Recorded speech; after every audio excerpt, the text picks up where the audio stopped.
Okay, good morning again, everyone. So today we'll continue our discussion about norm-optimized interpolation. So last time we talked about how to choose the interpolatory abscissa so that the L infinity norm or the supremum norm of the error term or the factor omega in the error term is minimized, right? So now we will look at another way on how to optimize the choice of our interpolatory abscissas, but this time with respect to another measure of error. And this measure of error is more global than local. I always think of the L infinity norm as sort of a more local measure of error. Because if your omega or if the absolute value of omega oops, has this graph. So halimbawa ito yung graph ni absolute value of omega, right? So its L infinity norm would be the maximum value over the interval AB. So, halimbawa, ito yung interval AB. Okay. So, titingnan natin yung maximum absolute value ni omega. So, kunwari dito siya nangyari. So, we say the value here, or the function value here of omega, or the absolute value of the function value of omega, would be the supremum norm, or the L infinity norm of omega. So pagka nakuha natin, pag nagawa nating i-minimize yung L infinity norm ni omega, ibig sabihin napapababa natin yung maximum absolute value nung error factor. So ibig sabihin pag bumaba ito, yung maximum, ibig sabihin bababa rin yung buong graph, right? So that's how we minimize the error, though the measure was measured on sort of a more local sense in such a way na tiningnan lang natin yung pinakamataas point by point, right? So the type of error that we'll be looking at today is more global. Hindi niya lang minimize yung, or hindi niya lang minimeasure yung maximum, pero ang minimeasure niya ay yung total area under this curve. Ibig sabihin, pag napababa natin yung bagong norm ni omega, ibig sabihin bumababa itong area na to. And remember, the area, or sort of the area, is represented by sort of an integral, right? So if we'll be able to minimize the area under the error curve, then that means we are minimizing the error in a more global fashion. So pinapababa natin yung total error doon sa buong interpolatory interval. So that's why this type of norm that we will introduce in the next definition is more global than local compared to the L infinity norm that we talked about last time. And again, we will show that there is a clever way of choosing the interpolatory abscissa so that this global measure of error is minimized insofar as interpolation is concerned. Okay. Now, and for that, we will use Legendre or Legendre polynomials. So sometimes I pronounce it as Legendre, the westernized pronunciation. Sometimes I pronounce it Legendre, which is, I think Legendre is French. So, kaya ganun yung basa sa kanya. But anyway, so let's look at this definition. This defines the new norm or the new measure under which we want to minimize the L infinite, the measure of error. So this is called the L2 norm or the Euclidean norm because this is sort of the continuous version of the Euclidean distance that we know since elementary, right? So the Euclidean or L2 norm of f, denoted by this symbol, you have your function inside norm bars with the subscript 2. This is equal to the square root of the integral over AB of f of x squared. Okay? So kaya sabi ko, mas global yung pagtingin nito sa error kasi kung si f ay yung error factor, kunin mo yung error squared, so that makes it non-negative. Tapos kinukuha natin yung integral over AB, so we are taking the area or taking the area of the region under the curve of the error squared. So pag na-minimize natin itong L2 norm ng error, ibig sabihin bumababa yung cumulative error over the interval AB, and that's what makes it more global. Okay. Now, the challenge now is how do we choose the interpolatory abscissas so that this L2 norm, when applied to the error factor omega, is minimized. And for that, we will use a special class of polynomials we call the Legendre polynomials. Okay. We have in definition 3 or the recursive formula for the Legendre polynomials. So for each non-negative integer n, the Legendre polynomial p sub n is defined recursively using this formula. So the degree n Legendre polynomial is computed as 2 times the degree minus 1 all over n times x times the previous Legendre polynomial, so yung polynomial of degree n minus 1, minus the degree minus 1 all over the degree times the Legendre polynomial 2 steps back. And since the recursive formula involves 2 previous values of the Legendre polynomial, so we need 2 starting values. So the first Legendre polynomial, which is degree 0, is p0 equals 1. And then the linear Legendre polynomial is p1 of x equal to x. Then if you want to find p2, so we'll have 2 times the degree minus 1 over the degree times x times the previous Legendre polynomial minus the desired degree minus 1 over desired degree times the Legendre polynomial 2 steps back. And this will give us what? 3 halves x times x minus 1 half times 1, which is basically this guy, 3 halves x squared minus 1 half. And then if you're patient enough and you're bored, you have nothing to do, then you can verify the other entries in this table. So you have P3 being equal to this and P4 being equal to this. Unfortunately, the definition of, or the actual definition of the Legendre polynomials actually involves differential equations because I guess the Legendre polynomials are first discovered as the solution to a certain class of differential equation. So yun talaga yung theoretical definition niya. But unfortunately for us, hindi naman natin concern ang ODEs, and the ODE is not a prereq to this course. That's why I decided to use the recursive formula directly instead. So hindi na natin siya dinerive mula dun sa kanyang actual theoretical definition. But again, though the Legendre polynomials are called polynomials, their domain remains to be from -1 to 1 lamang. Okay? Just like the Chebyshev polynomials. So again, the Legendre polynomial solution siya ng ODEs over or on it is a solution of a certain ODE over the interval -1 to 1. It just so happened that the Legendre polynomials admit a nice recursive formula. So kaya lucky for us, ito na lang yung gagamitin natin. Okay. And then yeah. There are some interesting properties of the Legendre polynomials, though they will require some terms from linear algebra. I don't know, guys, if you have taken linear algebra already, but it would be a big plus to understand these formulas. So don't worry kung hindi pa, kasi hindi naman tayo mag-focus dito. Kailangan ko lang silang i-define kasi merong isang result na kailangan ko itong mga terms na to. The first one is about linear independence. So if you have a set of polynomials, or in general, a set of vectors, pero ilimit na lang natin sa polynomials because we're talking about polynomials here. A set of polynomials b1 until bn is linearly independent if this homogeneous equation, meaning kapag ka nilagyan mo sila bawat isa ng scalar, then you add them up, and you want them to be equal to 0, then there's only one way to get that equation to be true, and that is to set the c sub i's equal to 0. So, itong set na to ng polynomials ay linearly independent kapag kinuha mo yung linear combination nila. So, kapag ka meron kang summation of this form, scalar times your polynomial, you take the sum over all members of the set. Ang tawag dito ay linear combination. Kapag ka yung linear combination, inequate mo sa 0, and then you found a unique solution. And that is the solution that all of the CIs are equal to 0. Then we say that the set is linearly independent, or the elements of the set are linearly independent against each other.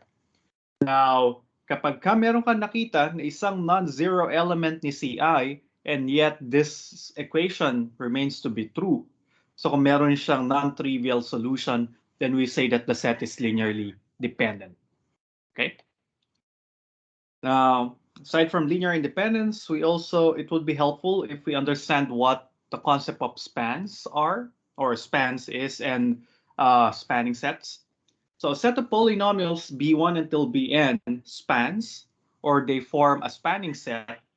For a set capital X, if all elements of capital X can be written as a linear combination of elements of the set. Sorry, medyo nawala yata ako. Oh, hold on. Okay, I think I'm back. So again, I was saying that the set of polynomials is a spanning set for a set X if every element of capital X has this expansion. Or in other words, all elements of the set capital X can be written as a linear combination of the B sabis. Okay? Ibig sabihin, kapag ka meron kang span, pwede mong i-expand lahat ng element nung set mo gamit yung linear combination nung given smaller set. Okay? And then lastly, two polynomials are said to be orthogonal over a closed interval AB with respect to a given weight function W if the integral of the product of f, g, and w over the interval AB is equal to 0. Okay? So parang generalized version ng orthogonal vectors. Pero this time we are checking orthogonality of two polynomials and we allow a non-constant weighting function. Okay? So kapag in-integrate mo yung product nilang tatlo over the interval AB, ang sagot ay 0, then we say that those polynomials f and g are orthogonal over the closed interval AB. Okay? Is this the first time you met these terms? Tama nga ba? Parang hindi naman prereq ang 120 or 105 dito, no? Math 120 or AMAT 105. But I hope these terms make sense.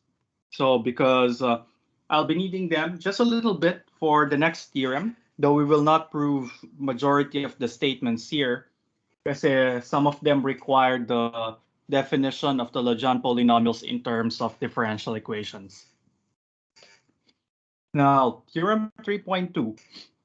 So we assume the p sub i's to be the Legendre polynomials of the given degree. First result, p sub n is not monic for n greater than 1. Again, we say a polynomial is monic if its leading coefficient is equal to 1.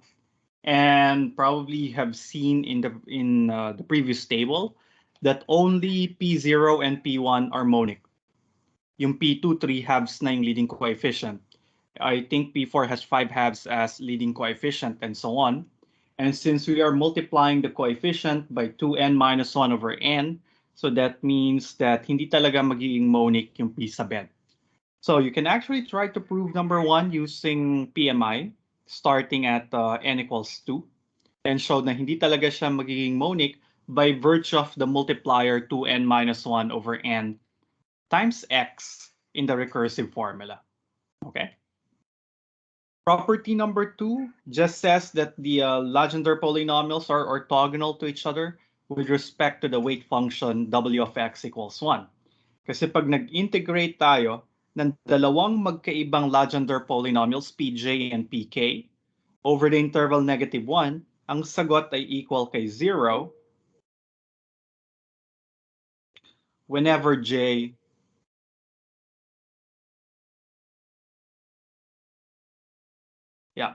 ang sagot ay 0 whenever j is not equal to k, right? However, if you're integrating a Legendre polynomial against itself, right, or that's a p, the square of p sub j, that means j equals k, then the answer you'll get is 2 over 2j plus 1, okay? So, or basically, the second result tells us that the L2 norm of P2, right, is actually defined to be the square root of the integral from negative 1 to 1 of P2x squared dx. But remark, the second result of theorem 3.2.2 tells us ng integral, bakit P2? This should be Pn in general.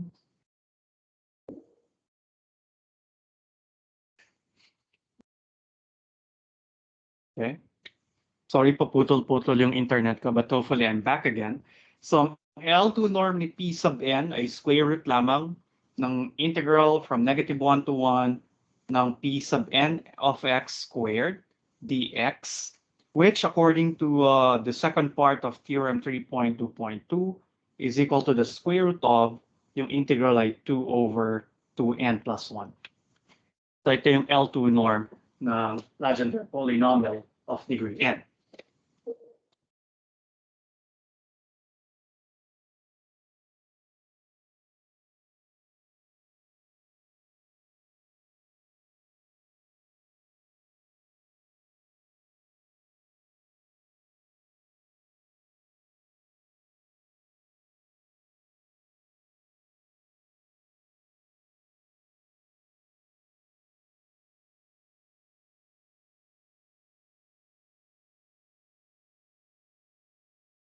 Again, hopefully I'm back again. Sorry for that. Okay, so yun yung L2 norm ng P sub n. Okay. Third result, yung mga Legendre polynomial starting from degree 0 until a specific degree pk. So pag kinolekta natin yung first k plus 1 Legendre polynomial, so starting from degree 0 until degree k, sila ay linearly independent. At hindi lang yon, they span the space of all polynomials of degree at most k. So ibig sabihin, any polynomial of degree no greater than k ay pwede nating isulat as a linear combinations of the p sub i's, starting from 0 until k. So imagine the power of Legendre polynomials. Ang sinasabi ng property 3, pag binigyan ko kayo ng kahit anong polynomial, pwede niyo siyang isulat as a linear combination of the Legendre polynomials. So meaning any polynomial has an expansion, has an alternative form based on the Legendre polynomials. Okay. And then lastly, property number 4, which we will try to prove in a moment, is that that P sub n is orthogonal to all polynomials of degree less than n over the interval -1 to 1 with respect to the weighting function w of x equal to 1. So, yeah. So pag inintegrate natin si P sub n against any polynomial of degree strictly less than n, ang sagot expectedly is 0. Okay. Now let's look at the proof. Property number 2 will require the definition of the Legendre polynomials in terms of the differential equation.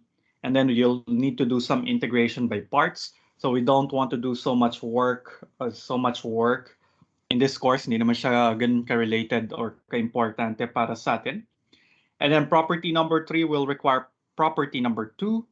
So maybe let's jump on property 4. Don't worry, I won't ask you to prove any of these 4 properties. We just need them to establish the nice result for Legendre polynomials. So let's try to prove 4. P sub n is orthogonal to all polynomials of degree less than n over -1 to 1. So to show that it is indeed true, we want to integrate P sub n against a polynomial q, which is of degree n. Okay, so we will assume q is a polynomial of degree less than n. Integrate their product over the interval -1 to 1 and hope that we'll get 0. Because if the theorem is right, then this integral should simplify to 0. Okay. Now, q is of degree less than n. But remember, from property number 3, we said that the set of Legendre polynomials P0 until Pk span the sets of all polynomials of degree less than k. Eh, si q mas maliit yung degree kay n. So ibig sabihin, si q having degree less than n, so we'll have maximum degree n minus 1, it can be written as a linear combination of the first n Legendre polynomials. So that means q has an expansion in terms of the Legendre polynomials. So it can be written as sum from 0 until n minus 1 of ci times pi. Okay? And then I'll use that result. So I'll just substitute q by its expansion with respect to the Legendre polynomials. So siguro it would be better if I put brackets here. So now we are integrating the Legendre polynomial of degree n times this linear combination of the Legendre polynomials. Okay. Now look at the summation. The summation is indexed in I. Okay. So ibig sabihin, lahat ng walang I na involved is treated as a constant with respect to the sum and can go in and out. So look at Pn.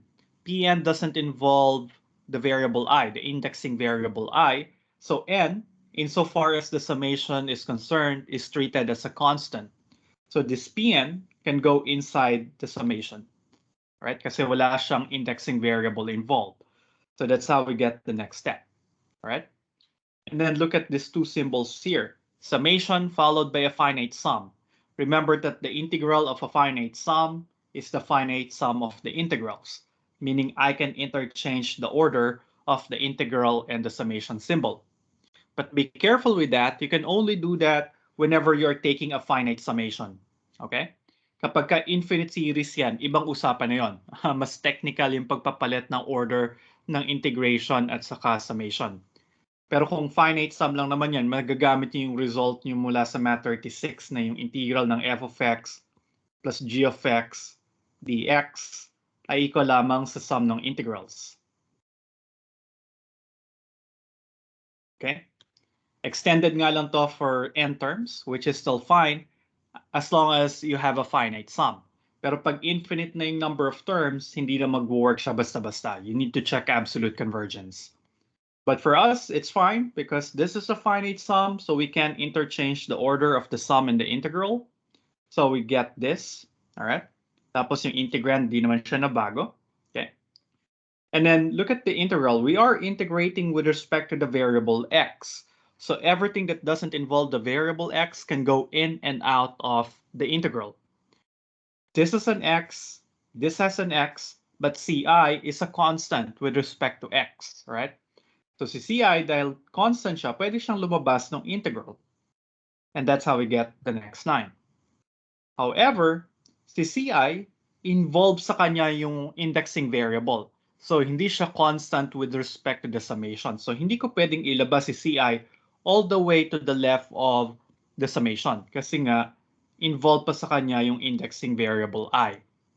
So ci will remain here inside the summation. But look at this. We are integrating pi times pn. But what do we know about I? I is a number between, or I takes values from 0 until n minus 1, right? So ang maximum value niya ay n minus 1. So ibig sabihin magkaiba silang Legendre polynomials palagi. Kasi si I hindi pwedeng maging equal kay n kasi hanggang n minus 1 lamang siya, right? But what do we know about Legendre polynomials? They are orthogonal to each other. So if you're integrating two Legendre polynomials of different degree over the interval -1 to 1, the answer is always equal to 0 because they are orthogonal with respect to the weight function 1. Right? So this integral simplifies to 0 for any value of I. And then if we sum this up, ci times 0 is just 0. So this is basically just the summation of zeros. Then we get 0. And this proves that indeed Pn is orthogonal to any polynomial of degree q. Of degree less than n. Okay? Any questions? Masyado bang mabilis or okay lang? Or pangit talaga yung connection ko, hindi nyo maintindihan? Okay, thank you. May nag-react, so I think it's good. Okay, now this is our main concern, or the main result for us. Kung bakit nga ba mahalaga yung Legendre polynomials para sa atin, right?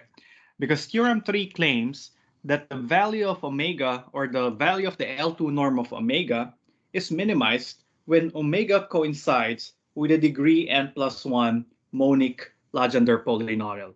Right? So remember, in the first part, or in the first statement in the previous theorem, we say that P sub n is not monic. But again, we can use the same trick we did with Chebyshev polynomials, wherein we scale the Chebyshev polynomials by the leading coefficient. So, ganun din yung gagawin natin. Si Pn, i-divide natin lahat ng terms niya by the leading coefficient. So that the resulting polynomial, we will call P hat sub n, would be monic of degree n. And the nice thing about that is that Pn and the monic version share the same roots over the interval -1 to 1. So parang ito yung scaling pa rin ng Chebyshev polynomial na ginawa natin before. Bakit gusto kong i-scale? Gusto ko maging monic yung Legendre polynomial. Bakit gusto ko siya maging monic? Because I am comparing the Legendre polynomials with omega. And remember, the function omega that appeared in our error term is just the product of x minus x sub I going from 1 to n plus 1. Right? Ito yung sa error term ng interpolation. So product siya ng mga x minus x sub I. So yung mga x sub I is mga constant. So binomial lang to. So if I have n plus 1 such binomials, pag minultiply ko sila, magkakaroon lamang ako ng leading term na 1 times x to the n plus 1, which is monic. Alright?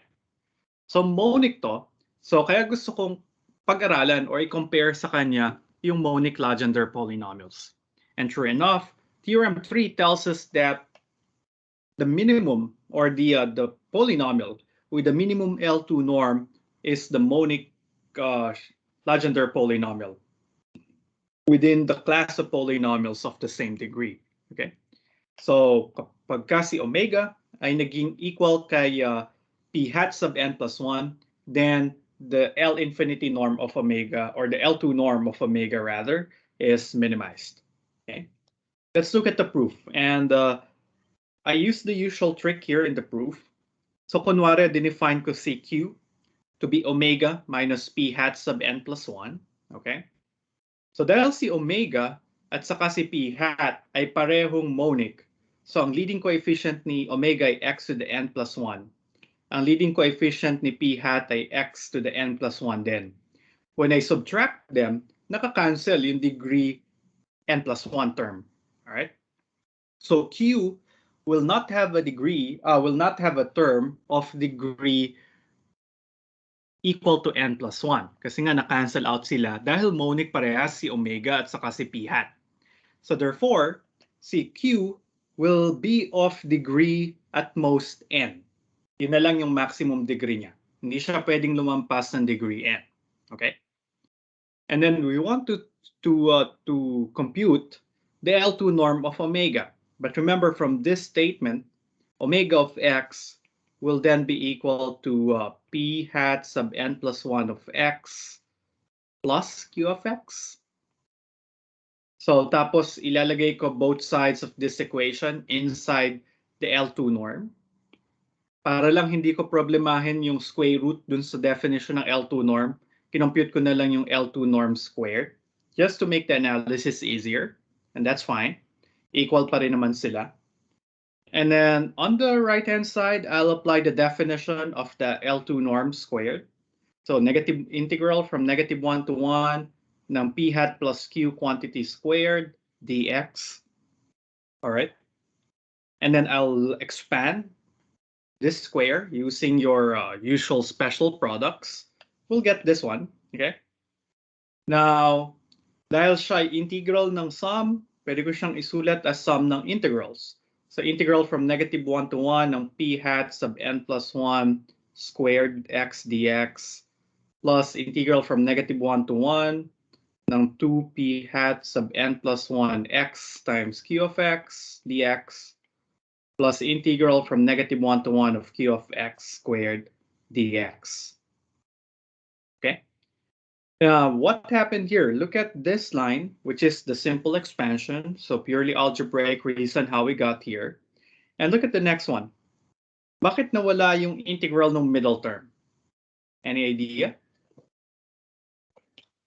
Okay. Any volunteer? +2 sa problem set. So why did the integral of the middle term vanish, but nawala yung integral ng 2 times p hat times q?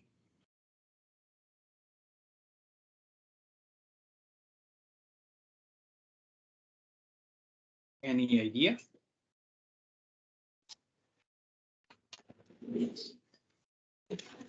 Or masyado pang maaga to do a recitation. Okay, anyway, so that middle term vanished kasi ano nga si Q? Si Q ay polynomial of degree at most n. P hat is a Legendre polynomial of degree n plus 1.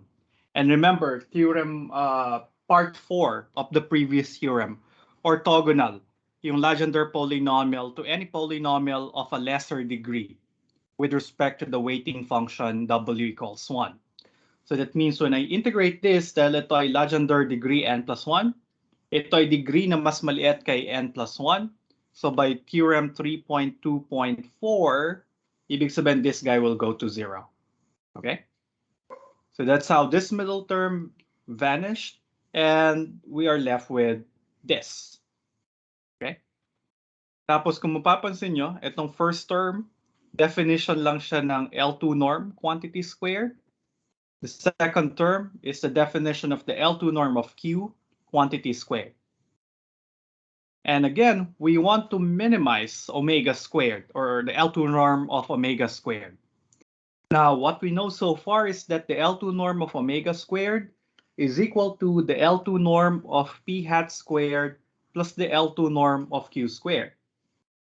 But these two addends here are both squared. So ito ay non-negative, ito ay non-negative. So para makuha natin yung pinakamaliit na value ni omega ng L2 norm ni omega squared, ano dapat ang mangyari dito? Right? We know that the L2 norm of P hat sub n plus 1 is non-zero, and we can compute this. We cannot do anything about it. Right? Our degree of freedom lies here, the L2 norm of Q squared. So hindi specific yung function Q. The function Q is basically the difference between omega and P hat. So, mami-minimize natin itong L2 norm ni omega kapag ka itong L2 norm ni Q squared ay naging equal kay 0. Right? Kasi gusto nating mapaliit itong sum ng dalawang non-negative numbers. So that means to get the minimum sum, pwede kong iset na itong second term ay equal kay 0. Hindi ko pwedeng iset na 0 yung first term kasi constant yan. Na-compute natin kanina ano yung L2 norm ng P hat sub n plus 1. Right? So our only choice is to force that Q will have 0 L2 norm. And that will only happen if Q is the 0 polynomial. Okay?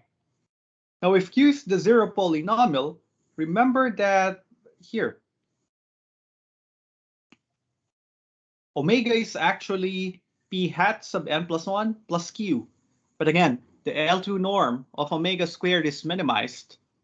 The L2 norm of omega squared is minimized if Q is the 0 polynomial. So Q turns out to be the 0 polynomial. So that forces omega to be equal to P hat. So ibig sabihin na minimize talaga yung L2 norm ni omega kapag kasi omega coincided with the degree n plus 1 monic Legendre polynomial. Okay? Now, how do we make omega coincide with P hat sub n plus 1? So again, by definition, omega is the product of x minus x sub i's. That means the x sub i's are the roots of omega. Now, the distinguishing characteristic of monic polynomials is actually their roots. All right? So ibig sabihin, if we will choose the x sub i's to be the roots of the monic Legendre polynomial, and actually the roots of the monic Legendre polynomials is also the roots of the non-monic Legendre polynomials, right? So the usual Legendre polynomial. So it doesn't matter which one you choose to compute the roots of. So, but as long as we set the interpolatory abscissas equal to the roots of the degree n plus 1 Legendre polynomial, then the L2 norm of omega will be minimized. So ganito rin yung ginawa natin sa Chebyshev. Very parallel sila. Magkaiba nga lang yung norm kung saan natin minimize yung error factor. Okay? Now, any question with the theoretical development? Because after this, I'll go to Matlab and show you how to implement interpolation using Legendre polynomials. And I don't think I can finish that in 12 minutes. So mangungutang uli ako sa inyo ng konting minuto. So mag-overtime tayo ng konti. But again, if you need to leave at 9:10, at 9:20, then that's fine. Just watch the recording later. Okay. Any questions so far? Nandyan pa ba kayo, guys? Okay. Thank you for the reaction. So let me shift to Matlab. Okay. Oh, by the way, guys, I hope you got my message yesterday. I uploaded a quick guide to Matlab para dun sa mga gustong lumipat sa Matlab. I don't know kung merong mga gusto nang lumipat. So that's a basic guide to the fundamentals of Matlab. I really find Matlab an easy programming language, especially for beginners. Kasi when I started my PhD, I don't know what Matlab is. So, pero yung code na ginagamit ng lab namin ay talagang Matlab. So, kailangan ko siyang aralin. But it is doable even if it's the first time you're using it. So, kasi nga napaka-basic niya. I mean, di naman napaka-basic, pero madali siyang pag-aralan from scratch. Okay, right. So, I hope you see my Matlab screen. Let me just look at my monitor here, the other monitor. Okay, there we go. So, kung mapapansin nyo, I'll still be working or I'll be building upon the code that we have been developing since last week. Simula pa nung nag-AIP tayo, Algebraic Interpolating Polynomial. So, ito pa rin yung lines 36 hanggang sa dulo. Medyo may mga dinagdag lang ako dyan. I'll talk about it later. The main difference here is that, ano ba mga ginawa ko dito? Binago ko yung pangalan instead of Chebyshev roots dahil ngayon, yung code natin can handle either Chebyshev and now we will be modifying it to admit Legendre polynomials as well. So hindi na Chebyshev roots yung pinangalan ko dun sa mga roots. Tinawag ko na siyang interp roots or the interpolatory roots. Okay? And then here, yun pa rin, sims x. This tells Matlab na si x ay symbolic variable. This degree is the number of abscissas, meaning this is the degree of the Legendre polynomial, or if you're using Chebyshev, the degree of the Chebyshev polynomial that you want to use. And then I defined a variable interp int to be the interpolatory interval. So, oh, by the way, I'm working on example in some module. This is example 3.4, wherein we want to interpolate the same function we worked with last week, arctan of x minus e to the x plus 1, e to the x plus 0.5 plus x plus 2, but now over the interval -5 to 3. So that's, again, example 3.4 from the module. Yun yung sinasagutan ko dito. So there, the interpolatory interval is from -5 to 3. Okay. So actually, this is not an interval. Nagkataon na magkamukha lang yung symbols para sa a vector at saka sa closed interval kay Matlab. So though we know that this is interpreted as the interval -5 to 3, Matlab treats this as a vector consisting of two columns. The first entry is -5. The second entry is 3. It doesn't know any value in between. So si interp int from Matlab's point of view ay isang two vector consisting of -5 and 3. So if I want to call -5, I'll just type in interp int of 1. If I want the second entry, which happens to be 3, I need to call interp int of 2. Yun yung syntax para tawagin sila. Basically, that's how Matlab sees this interpolatory interval. And then I have here a sort of a switch. Pag gusto kong i-translate yung roots, ang lalagay ko dito ay 1.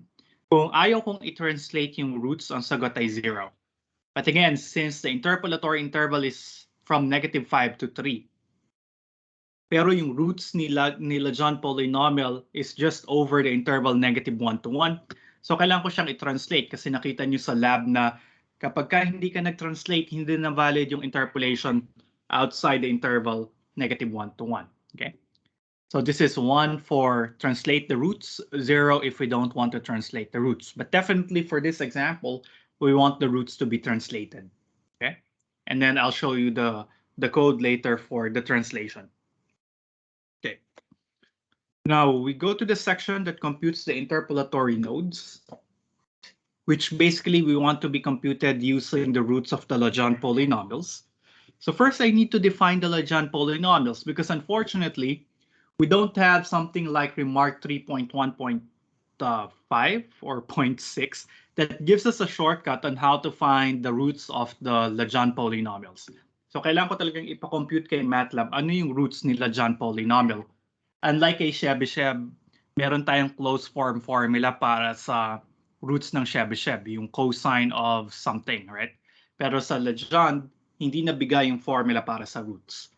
So, kaya kailangan kong i-define yung mga isa-isa, yung mga Legendre polynomials until the Legendre polynomial of the desired degree. Remember, I want the Legendre polynomial of degree 11 because the problem 3.4 tells us to use 11 nodes. So para magka-11 nodes, kailangan ko ng 11 roots. At yung degree 11 Legendre polynomial, yung merong 11 roots. So kailangan ko computein ano yung itsura ni Legendre polynomial of degree 11. At para ma-compute siya, kailangan kong i-compute mula kay T1, mula kay T0 hanggang kay T11. Okay? Using the recursion formula given in the module. Now, luckily, luckily, parehas yung starting conditions ni Legendre at saka ni Chebyshev. The degree 0 Chebyshev polynomial, which will reside in our symbolic vector t as the first entry, is the polynomial 1. The degree 1 Legendre polynomial, which will be the second entry of our symbolic vector t, would be x.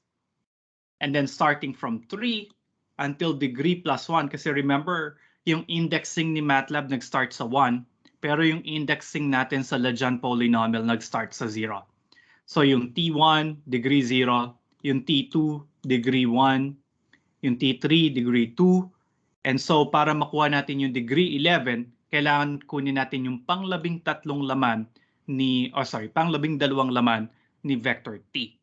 And that's why I need to iterate until degree plus 1. Okay? Kasi nga nababawasan yung degree via dun sa index. And remember, this is an indexing variable. Okay? Now, but we need to be a little careful here. Remember that I is the index number.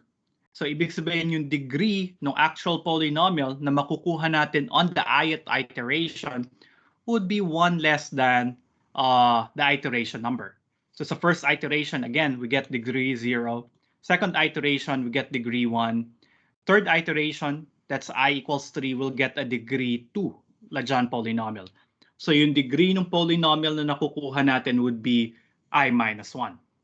Pero dun sa formula ni Legendre polynomial, kung matatandaan nyo yung definition niya, yung recursive definition niya, may multipliers that depend on the degree. So to make the transition easier, I have line 17, which tells us what is the actual degree of the Legendre polynomial computed at the certain iteration step.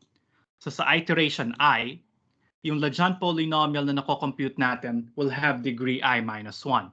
And I will call I minus 1 to be n para match siya dun sa definition sa module. Okay? So now the ith entry of the symbolic vector t, which is the degree I minus 1 Legendre polynomial, or in other words, the degree n Legendre polynomial, is actually 2 times the degree minus 1 over the degree times x times the previous Legendre polynomial minus degree minus 1 over degree times the Legendre polynomial 2 steps back. Okay? So na-generate na dito lahat ng Legendre polynomial. And then, dahil ang kailangan ko lang naman ay yung degree 11 Legendre polynomial, so I will call the degree 11 Legendre polynomial, which is the degree plus 1 entry ng symbolic vector t as my tn. And then I will ask Matlab to display it using decimal digits. So let me run this, the first 22 lines of the code. Okay. There we go. Wala siyang output kasi nilagyan ko ng semicolon yung VPA. Pero if I will just run yung VPA para makita lang natin siya. Okay. Ito yung itsura ng degree 11 Legendre polynomial. So we have 0.00390 and so on times x times 88179 times x to the 10th. So basically the product of this highlighted factors would be something x to the 11. And you notice that this is not monic as expected. This times this is not equal to 1. Pero okay lang naman kasi kung ano yung roots ng degree 11 Legendre polynomial, siya rin yung roots ng monic degree 11 Legendre polynomial. So we'll just use this. We'll not fret about the monic version. Okay. So, remember, kaya natin ipo-compute kay Matlab kung ano yung roots ng isang polynomial.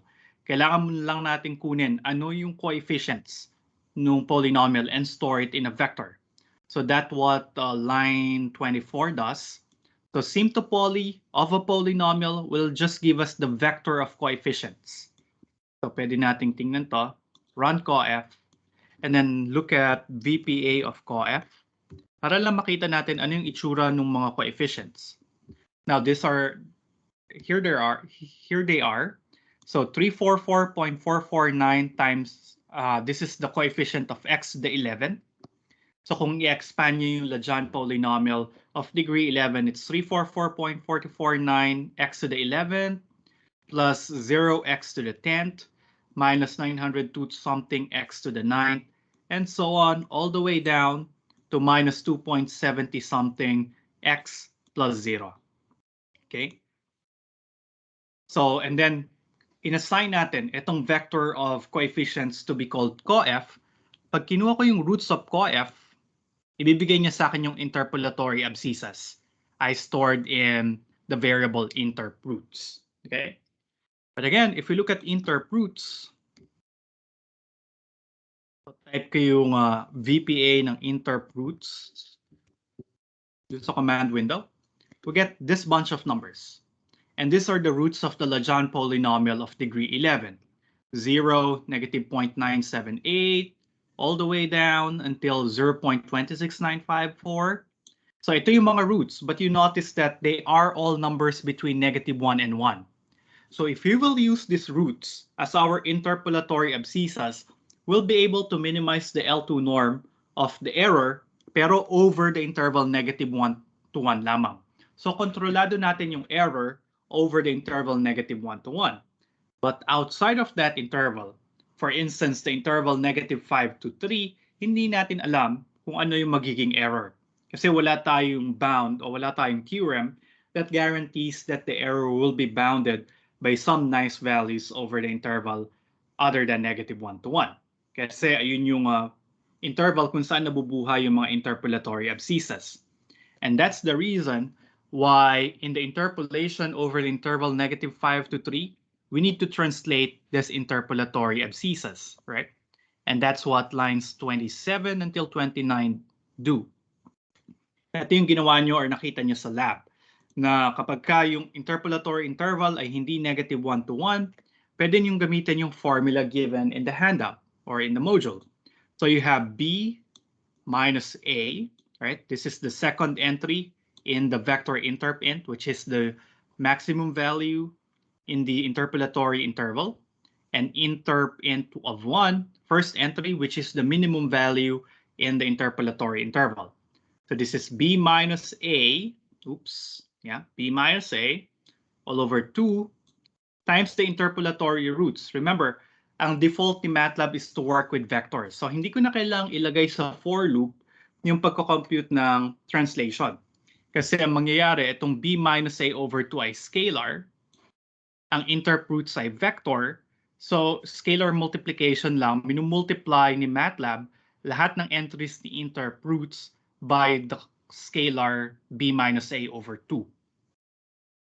And then yung formula, meron siyang plus a plus b over 2, which is basically the average or the mean of the entries of the interpolatory of interpint. So pwedeng ilagay nyo lang interp int of 1 plus interp int of 2 all over 2. Pero para mas madalig, kinuha ko na lang yung mean, which is the same thing, right? So itong mean ay scalar. So remember, the first term is a vector plus a scalar. Kay Matlab, kapag ka meron kang vector plus or minus a scalar, ang ginagawa nyo lang, ina-add nyo lang yung scalar o sinusubtract nyo yung scalar to or from the elements of the vector, each element of the vector. So, yeah.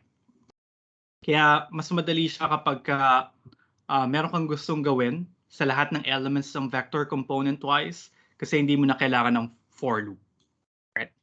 So essentially now, interp roots is this new value. So yung interp roots after running lines 27 and 29 will give us the roots translated over the interval -5 to 3. Or actually translated and scaled for the interval -5 to 3. So if I will look at that, i-VPA ko ulit yung interp roots. Okay. So ito na yung translated roots. -1, -4.91, -4.54, and so on. So makikita niyo yung roots, na-translate na siya, saka lumaki na rin siya so that it will span almost the interval -5 to 3. And that will make our interpolation valid over the interval -5 to 3. And not just that, not only valid, pero itong interpolation na to, ito yung may minimum na L2 norm factor. Okay? Yeah, by virtue of the theory that we have just developed a couple of minutes ago. Right? Okay, the rest ay yun pa rin, yung from last time lang to. So these are the interpolatory roots. Kinompute natin yung function value dun sa interpolatory roots. Lines 44 until 54 will give us the Legendre, the Lagrange form of the interpolating polynomial. And then we have the post-processing steps, which basically will simplify P, display P in a pretty fashion. And then medyo binago ko lang yung figure routine. So remember, figure just creates a blank window, figure window. Fplot will plot a symbolic function, the symbolic function P, which is our interpolatory polynomial. Then over the interval interp int. Remember, dating ginagawa ko dito ay bracket, lower bound, comma, upper bound, bracket. Pero alam ko na ngayon kung ano yung gusto kong interpolatory interval. So, na-name ko na siya na interp int. So, siya na lang yung nilagay ko dito. But again, interp int is the vector -5, 3, which is fine. And then gusto kong i-plot yung P on top, yung function to be interpolated on top of P. So I'll put a hold on dito para hindi siya gumawa ng bagong figure, hindi niya i-overwrite itong figure na to. So I'll ask Matlab, hold on. Also plot on the same figure window the function to be approximated over the interpolatory interval. Then nilagyan ko siya ng title. Pag maglalagay kayo ng title, the command is title, tapos parentheses, tapos sa loob ay string of characters enclosed with apostrophes, right? So laging kapag ka string of characters kay Matlab, kailangan naka-apostrophe. So plot of the function, it's interpolant. That's going to be the title of my figure. Tapos legend. Gusto kong lagyan ng legend ngayon yung kung alin yung kulay, yung dalawang magkaibang plots. So the first legend here, interpolant P. Kasi nga yung una kong pinagraph kay Matlab ay yung interpolating polynomial P. So pinangalanan ko lang siya. The use of the dollar symbols here ay parang sa LaTeX lang. So kung nagla-LaTeX kayo, so interpolant, LaTeX symbol, $P. And then second graph will be labeled the function, LaTeX command for the function f. Yun yung maganda kasi kay Matlab. Yung title pwedeng naka-LaTeX or naka-LaTeX. So yeah. Kailangan nyo lang sabihin, interpret the symbols inside my string using LaTeX command. Okay. And then aside from plotting the interpolating polynomial on top of the function to be interpolated, I also ask Matlab to compute the absolute error or to plot the absolute error. Okay.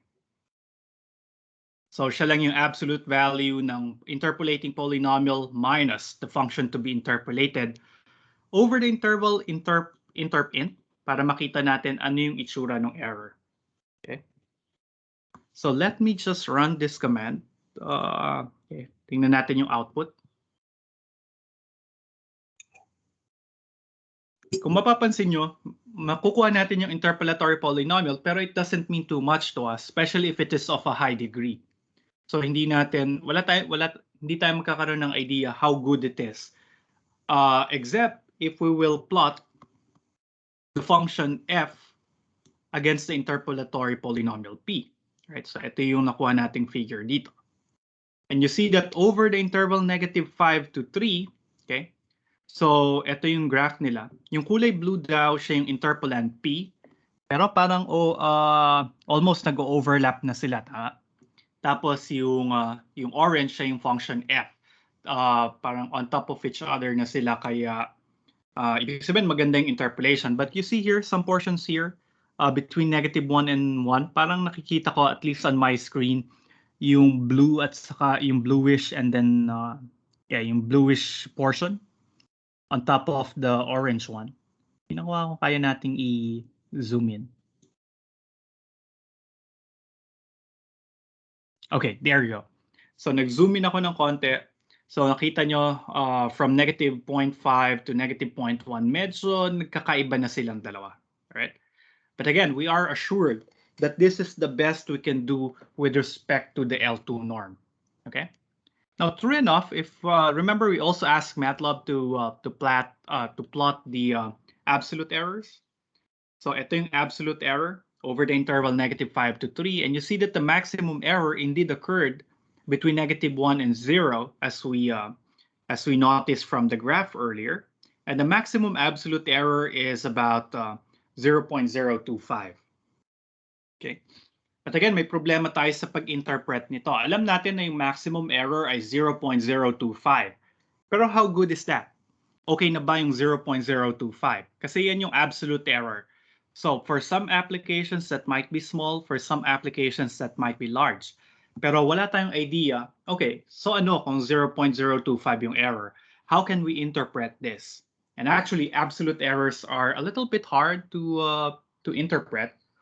So mas okay na interpretation yung relative error. And for that, let me introduce, sorry, overtime na naman, probably 5 more minutes, yung konsepto ng L2 relative error. And that's what I have hidden in line 72 to 73 here. Okay. Now, ang pagkuha ng relative error, let's see, focus. Okay. So ang L2 relative error is defined this way. It is the integral over the interval AB of the absolute error. So f minus p squared dx. So basically, this is the L2 norm squared of the error. Pero lagyan natin ng square root. Para ito na yung L2 norm ng absolute error, right? Because you have f minus p, absolute value, yan yung absolute error. In-square natin siya, in-integrate over the interval AB, kinuha yung square root. So basically, this guy is the L2 norm of the absolute error. And then we divide this by the L2 norm of one of them. Let's say the function to be interpolated. Okay, so this ratio here, which is basically the ratio of the L2 norm of the error. Limutan ko yung pen ko kung nasan, pero anyway, so yan. Over L2 norm ni f, yung function to be approximated. So this will tell us gaano kalaki yung L2 norm, okay, gaano kalaki yung L2 norm nung error with respect to the L2 norm of the function to be interpolated. So sort of this will give us an idea what is the percentage error cumulative over the interval AB. Okay? So kaya lang medyo mahirap tong computin kasi kailangan mo mag-integrate over the interval AB. especially if you have a very crazy function f. But luckily, Matlab can compute integrals for us. At ito yung code na nasa line 72. So yung SQRT, square root lang. Remember yung formula natin ng relative error, may square roots. Square root siya ng integral. Integral nino. So ang command para sa integral kay Matlab ay int. Tapos ang arguments niya ay, unang argument niya ay ito, yung symbolic function na gusto nyong i-integrate. So remember, I want to integrate the interpolating polynomial p minus the function to be approximated f quantity squared. Okay? So ito yung gusto kong ipa-integrate kay Matlab para dun sa numerator ng L2 relative error. And then I want this to be integrated over the interpolatory interval. So usually ita-type nyo dito ano yung minimum value at ano yung upper value dun sa integral. So here I want to integrate it from -5 to 3. Yung -5 to 3 nakastore siya dun sa vector na interp int. Over, remember sa formula ng L2 relative error, over the integral ng L2 norm squared or L2 norm ni f. So I want Matlab to integrate the square of the function to be interpolated over the interpolatory interval. Tapos remember, parehas may square root. Pero dito sa line 72, nilagay ko na yung square root dun sa unahan. So naka-square root yung quotient ng dalawang integrals. Okay. Then let's see what Matlab will give us. So pag kinuha natin to, okay, let's run it. Okay. So pag nirun nyo to, medyo matagal pa, kagigising lang ng laptop ko. Okay.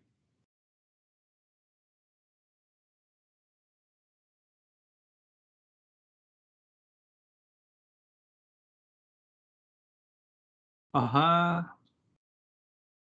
Na-stuck na yata si Matlab. Pero anyway, so, okay, there you go. So, natapos na yung pag-run niya, pero ibinalik niya lang sa akin yung expression. So, this is a indication that Matlab was not able to compute the integral exactly or symbolically. So, dahil siguro complicated masyado yung function na pina-integrate ko sa kanya, kaya hindi niya na-integrate exacto or symbolically, kaya ibinalik niya lang sa akin yung L2 rel error. Pero in cases that Matlab cannot give me the symbolic version of the integral or the symbolic answer for the integral, so pwede kong ipa-compute sa kanya numerically yung integral to a certain nice precision. So using the command VPA of the L2 rel error. So ilagay nyo lang sa VPA, sa loob ng VPA, yung L2 relative error, which we computed above, pero nag-fail nga si Matlab to give us a symbolic answer. Pero if we ask Matlab to set L2 rel error to be equal to the numeric version of L2 rel error, so run ko to, bibigyan niya sa atin yung percentage error.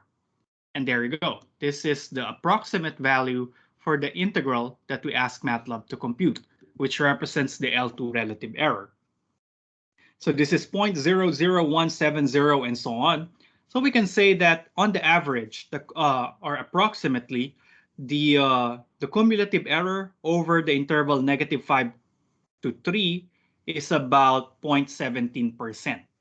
Okay? So ibig sabihin yung laki ng error is just 0.17 or 0.17% of the size of the function to be interpolated.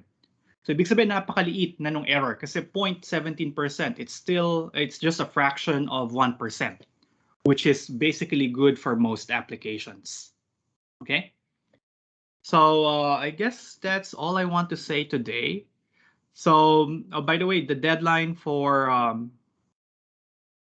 the homework part 2 is when? Kalimutan kung kailan ko siya nilagay. Na-update ko na siya sa Canvas, so kindly check Canvas. So may deadline na yung problem set 1.2 parts A and B. Part 1 is problems 1 and 2. Part 2 is problem 2. And then postponed yung available na yung module 4, pero postponed muna yung submission ng lab excerpt 2. Depende kung kailan natin mako-cover yung module 4. I'll start module 4 on Friday. Okay? Sorry, 7 minutes plus 10, 17 minutes overtime, but thank you for staying, guys. Any questions? Let me end my screen sharing. Okay, any questions? If none, then that's it for now. Again, kindly check Canvas for the deadlines for LabXR 1.2. Never mind the deadline for LabXR 2 for now. So I'll keep you updated on Friday kung kailan yung magiging deadline niya. I'll give you enough time to do that. So yeah, that's it from me today. So thank you all for waking up early and joining me in the meeting. I hope you enjoy the rest of the day, and let's see each other again on Friday. Thank you, guys. Bye. Thank you, Thank you, sir. sir. Thank you po. Salamat, sir.